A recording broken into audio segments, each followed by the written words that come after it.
বলতেন জুমার দিনে যদি কখনো ঈদ হয় আর ঈদের নামাজে যদি কেউ অংশগ্রহণ করে, তখন জুমার নামাজটা তার জন্য আর ওয়াজিব থাকে না, ওটা সুন্নাহ হয়ে যায়। রুকসা দিয়েছেন, ফ্লেক্সিবিলিটি আছে আর কি। তো বিষ্ণু ইসলাম বললেন লা ইয়াজতামিউ ঈদান ফি ইয়ামিন ওয়াহিদ, একদিনে দুই ঈদ হয় না, মানে একদিনে দুইটা গ্যাদারিং আমাদের জন্য কষ্ট হয়ে যাবে। লেটস সে আগামীকাল সকাল 7টায়, এই 7টার সময় সকালে 8-10 হাজার মানুষ এখানে অ্যাসেম্বলি করবে, এটা কি অন্য কোনো দিন সম্ভব ছিল? ঈদের কারণে সব স্কেজিউল আকপিস করে সবাই এখানে জড়ো হবে।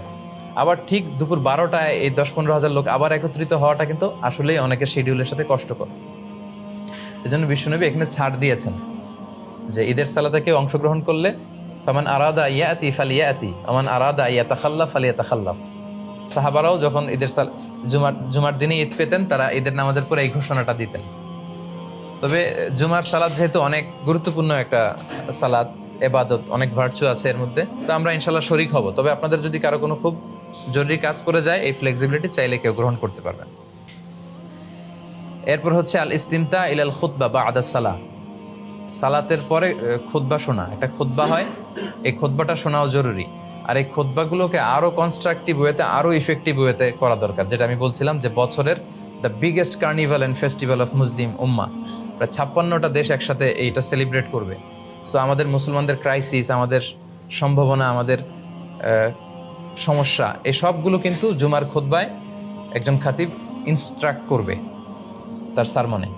সো এটাকে এই স্পিরিট থেকে নিয়ে যদি আমরা খুতবাগুলো কাজে লাগাই, তাহলে কিন্তু সচেতনতাও বাড়বে। কারণ এত মানুষের গ্যাদারিং আসলে এত সহজে পাওয়া যায় না। এজন্য আমরা জুমার খুতবা শোনার চেষ্টা করবো ইনশাল্লাহ। এটা শোনা হচ্ছে সুন্নাহ।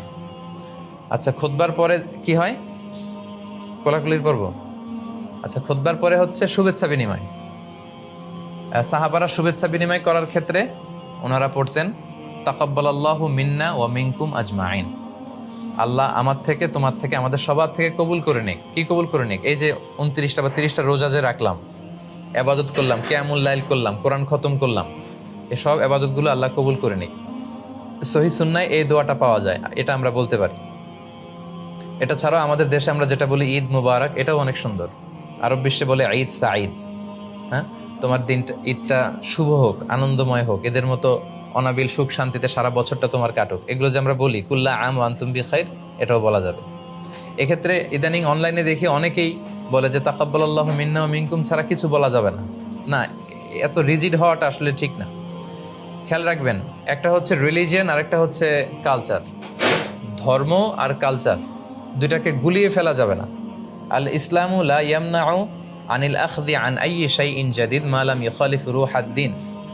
কোনো দেশের তাদের ব্যক্তিগত কালচারে যদি কোনো ভালো জিনিস থাকে, ইসলাম সেটাকে উঠিয়ে দেয় না, ওটাকে অ্যাপ্রিসিয়েট করে। সো আমাদের বাঙালি মুসলমানদের কিছু আলাদা কালচার থাকতে পারে, যেটা হয়তো চায়নার উইগুর মুসলিমদের সাথে মিলবে না। চায়নার মুসলিমদের সাথে হয়তো মালয় মুসলিমদের অনেক ব্যক্তিগত কালচার থাকতে পারে, দেশীয়, এটা হয়তো মিলবে না। ইউরোপের মুসলমানদের হয়তো তাদের লোকালিটিতে কিছু কালচার থাকতে পারে, এটা হয়তো আমাদের সাথে যাবে না। এই সবগুলো কালচার যদি ইসলামের সাথে কন্ট্রাডিক্ট না করে, আমরা এগুলো নিতে পারি। আমাদের বাংলাদেশে ঈদ মুবারক বললে আমরা যে ভালোবাসাটা আসে, অন্য কোনো শব্দ দিয়ে আমরা এটা বলতে পারবো না। মানে ঈদ আসবে, ঈদ মুবারক বলবো না, এটা অসম্ভব।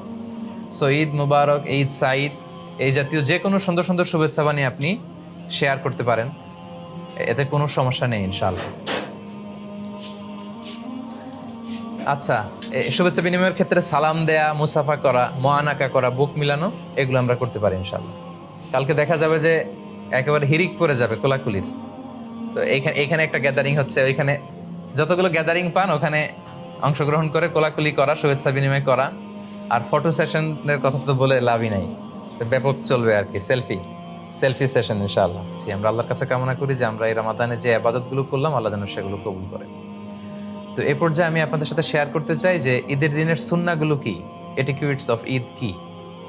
ঈদ আসলে, বিশেষ করে যেহেতু ঈদুল ফিতর সামনে আমাদের আগামীকাল, ঈদুল ফিতর আসলে সাহাবারা কি করতেন, আল্লাহ রাসূল কি করতে বলেছেন, সেদিকে আমরা যাই। ঈদুল ফিতরের সর্বপ্রথম যে কথা, সেটি হচ্ছে তাকবীর দেওয়া। বিষ্ণু বলেছেন ওয়াজাইয়িনু আ'য়াদাকুম বিত-তাকবীর, তোমরা তাকবীর দিয়ে ঈদের সৌন্দর্যকে বাড়াও। তার মানে ঈদের সাথে কিন্তু তাকবীরের একটা ওতপ্রোত সম্পর্ক আছে। এবং আল্লাহ বলছেন ওয়ালিতুকমিলুল ইদ্দাহ, রোজার আয়াতের পরে আল্লাহ বললেন তোমরা রোজার 29 দিন বা 30 দিন রোজা পালন করবে। হ্যাঁ, তারপরে ওয়ালিতুকাব্বিরুল্লাহ, তোমরা আল্লাহর তাকবীর দিবে। কেন? আলামা হাদাকুম, এই যে আল্লাহ তোমাদের হেদায়েত দিয়েছেন, 30 দিন সিয়াম পালনের তৌফিক দিয়েছেন, এটার শুকরিয়া স্বরূপ তোমরা তাকবীর দিবে। তো আমাদের বাংলাদেশে তাকবীর দেয়, আমাদের দেশের এখানে তাকবীরের একটু পার্থক্য আপনারা হয়তো দেখেছেন। বাংলাদেশে 2 বার আল্লাহু আকবার, এরপর লা ইলাহা ইল্লাল্লাহ, আবার 2 বার আল্লাহু আকবার, এরপর ওয়ালিল্লাহিল হামদ। এখানে ওরা 3 বার আল্লাহু আকবার বলে। আরব বিশ্ব আমরা দেখেছি একটা স্পেশাল সুরে ওরা পড়ে, ওরা এভাবে পড়ে আল্লাহু আকবার আল্লাহু আকবার আল্লাহু আকবার লা ইলাহা ইল্লাল্লাহু আল্লাহু আকবার আল্লাহু আকবার ওয়ালিল্লাহিল হামদ। দেখবেন আজকে মাগরিবের সালাতের পর থেকে কিন্তু তাকবীর শুরু হয়ে যাবে। তো ঈদুল ফিতরের তাকবীর হচ্ছে মাগরিবের আজানের পর থেকে। এই যে রাতটা আসছে এটাই মূলত ঈদের রাত। কালকে যে রাত এটা কিন্তু ঈদের পরের দিনের রাত, আরবিতে রাত আগে আসে। তো মাগরিবের পর থেকে আমরা তাকবীর শুরু করব, মাগরিবের পর আসার পর আজকে ফজরের পর ঈদের সালাত পর্যন্ত, দ্যাটস ইট, তাকবীর শেষ। কিন্তু ঈদুল আজহাতে আবার 9 তারিখ ফজর থেকে শুরু করে 13 তারিখ আসর পর্যন্ত 5 দিন আইয়ামুত তাশরিকে তাকবীর দিতে হয়। তো সম্মানিত শুধু আসুন আমরা আজকে মাগরিবের সালাতের মধ্য দিয়ে তাকবীর দেওয়া শুরু করি, এবং বাংলাদেশে আপনারা একদিন পরে মানে আগামীকাল মাগরিবের পর থেকে আপনারা তাকবীর দিবেন ঈদ পর্যন্ত। এবং আল্লাহ বলেছেন যে অলি রব্বিকা ফাকাব্বির, গ্লোরিফাই দ্য অ্যাট্রিবিউটস অফ আল্লাহ, আল্লাহর মহানতের ঘোষণা দাও, তিনি যে সবচেয়ে বড়। তাকবীরের মধ্য দিয়ে মূলত কিন্তু আমরা আল্লাহ যে সবচেয়ে বড় এবং সবচেয়ে পাওয়ারফুল এটার ঘোষণা দেয়। আল্লাহু আকবার মানে হচ্ছে আল্লাহ সবচেয়ে বড়, আল্লাহ সবচেয়ে মহান। তো প্রথম কাজ হচ্ছে আমরা তাকবীর দিব ইনশাআল্লাহ।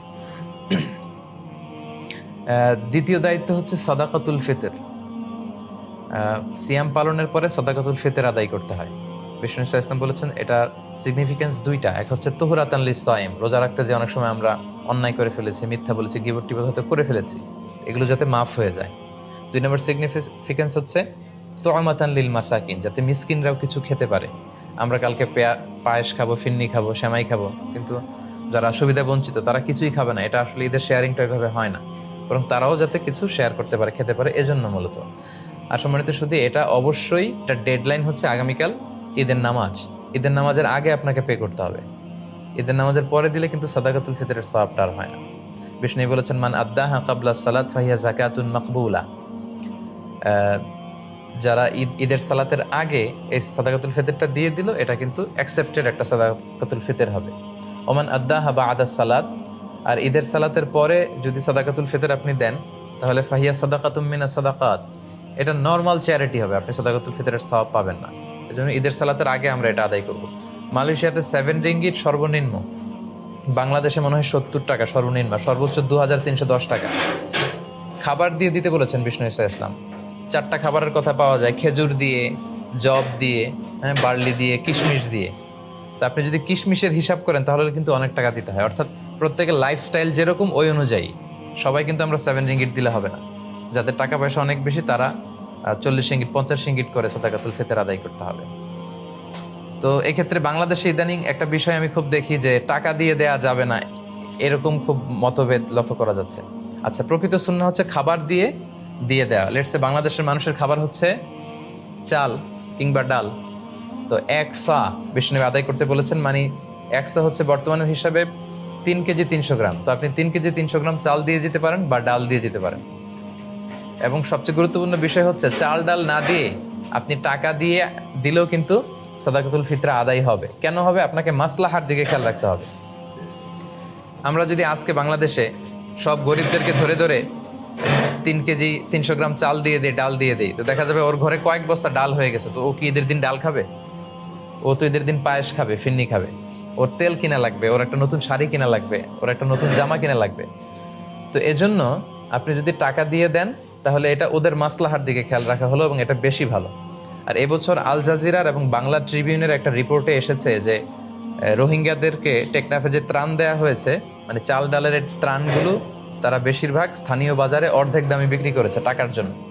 তার মানে আপনি 50 টাকা কেজি চাল ওদেরকে কিনে দিলেন, ওরা স্থানীয় বাজারে ওটা 30 টাকা বিক্রি করেছে টাকার জন্য। কারণ চাল আর ডাল তো খাবে না, ওদের তো মাঝে মাঝে ফল ফ্রুট খাওয়া লাগবে, ওদের হয়তো শীতের সময় একটা শাল কিনা লাগবে, জ্যাকেট কিনা লাগবে। এজন্য স্কলাররা বলেছেন আপনি টাকা দিয়েও সাদাকাতুল ফিতর আদায় করতে পারেন। এবং মাসলাহা মানে welfare of the poorer section of the society, গরিবদের দিকে যদি আপনি খেয়াল করেন তাহলে টাকাটাই বেশি ভালো। সবাই যদি আমরা ডাল দিয়ে দিই, চাল দিয়ে দিই বাংলাদেশের খাবার অনুযায়ী, ওতে কয়েক বস্তা চাল ডাল হয়ে যাবে। ঈদের দিন তো আসলে এগুলো এটার মূল সিগনিফিকেন্স হচ্ছে তু'মাতান লিল মাসাকিন, ঈদের দিনে যাতে তারা একটু আনন্দ উৎসব করতে পারে, একটু ভালো খেতে পারে আমাদের সাথে। তো এই হচ্ছে সাদাকাতুল ফিতরের ব্যাপারে খুব সংক্ষিপ্ত কথা। এরপরে একটা সুন্নত হচ্ছে ঈদের দিন গোসল করা সকালে। বিশ্বনবী গোসল করেছেন কিনা এই মর্মে আমি পাইনি এভাবে, কিন্তু ইবনে ওমর উনি গোসল করতেন, ইবনে ওমর রাদিয়াল্লাহু আনহু।